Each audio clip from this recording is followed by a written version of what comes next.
Hello, moms favourite চ্যানেলে তোমাদের স্বাগত। আজকে আমরা দ্বিতীয় পর্যায়ক্রমিক মূল্যায়ন 2024 প্রশ্নোত্তর আলোচনা করব আমাদের পরিবেশ চতুর্থ শ্রেণীর জন্য। বন্ধুরা, তোমরা যারা আমার এই চ্যানেলটি আগেই সাবস্ক্রাইব করেছো তাদের অসংখ্য ধন্যবাদ। যারা এখনও পর্যন্ত আমার এই চ্যানেলটি সাবস্ক্রাইব করোনি, পরবর্তী ভিডিওগুলি পাওয়ার জন্য আমার এই চ্যানেলটি সাবস্ক্রাইব করে নিও। চলো শুরু করি। প্রথম প্রশ্ন, শূন্যস্থান পূরণ করো। বলা হয়েছে সূর্যের সবচেয়ে কাছের গ্রহ হলো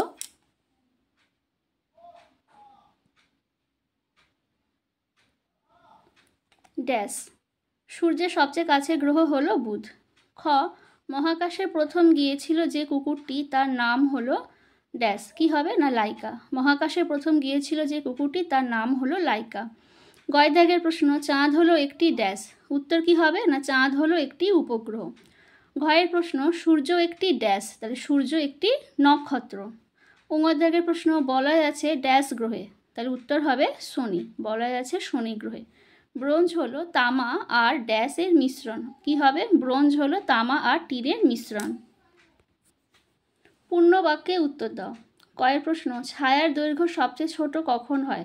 উত্তর হবে ছায়ার দৈর্ঘ্য সবচেয়ে ছোট হয় দুপুর 12টার সময়। ক্ষয় দাগের প্রশ্ন, সপ্তর্ষিমণ্ডল আকাশের কোন দিকে দেখা যায়? সপ্তর্ষিমণ্ডল আকাশের পূর্ব দিকে দেখা যায়। গয় দাগের প্রশ্ন, কে প্রথম চাঁদের বুকে পা দেন? উত্তর হবে চাঁদের বুকে প্রথম পা দেন নীল আর্মস্ট্রং। মানুষ প্রথম কোন ধাতু ব্যবহার করেছিল? উত্তর হবে মানুষ প্রথম তামা ব্যবহার করেছিল। উঙর দাগের প্রশ্ন, মানুষ কিভাবে চাকাকে শক্তপোক্ত করেছিল? মানুষ চাকাকে শক্তপোক্ত করার জন্য তার উপর লোহার বেড় পরিয়ে দিয়েছিল। সাপের কোথায় বিষ থাকে? উত্তর হবে সাপের দাঁতের নিচে বিষথলিতে বিষ থাকে। ছয় দাগের প্রশ্ন, পাহাড় এলাকায় কি কি চাষ ভালো হয়?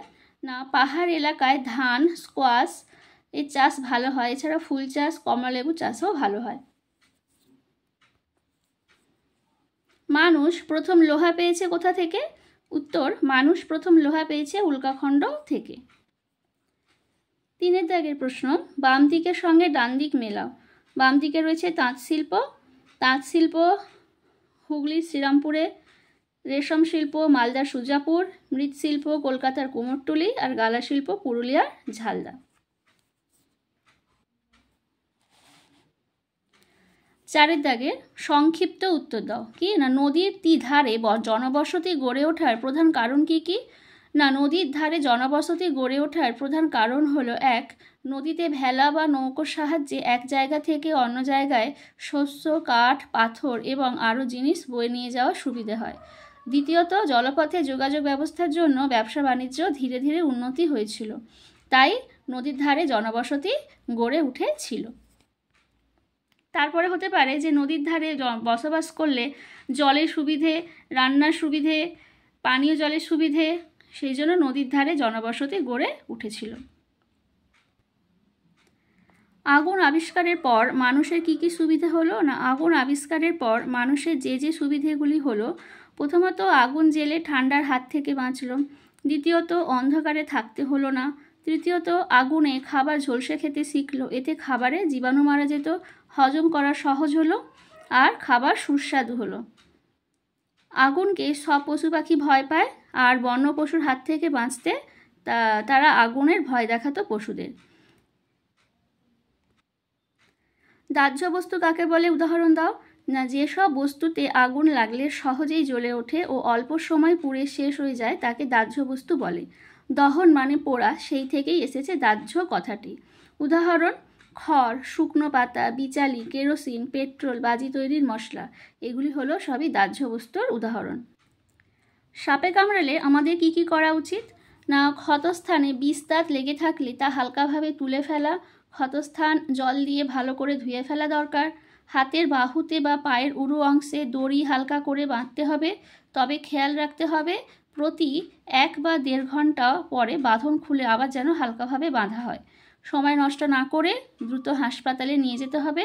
তারপর বমি করতে চাইলে বমি করতে দিতে হবে। পরের প্রশ্ন, ছৌ নাচের মুখোশ তৈরি হয় কিভাবে?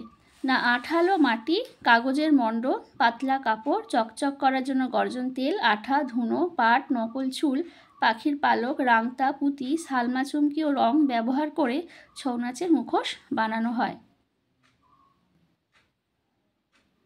বন্ধুরা, আমার এই ভিডিওটি যদি তোমাদের ভালো লেগে থাকে তাহলে অবশ্যই সাবস্ক্রাইব করো, লাইক করো এবং শেয়ার করো। ধন্যবাদ।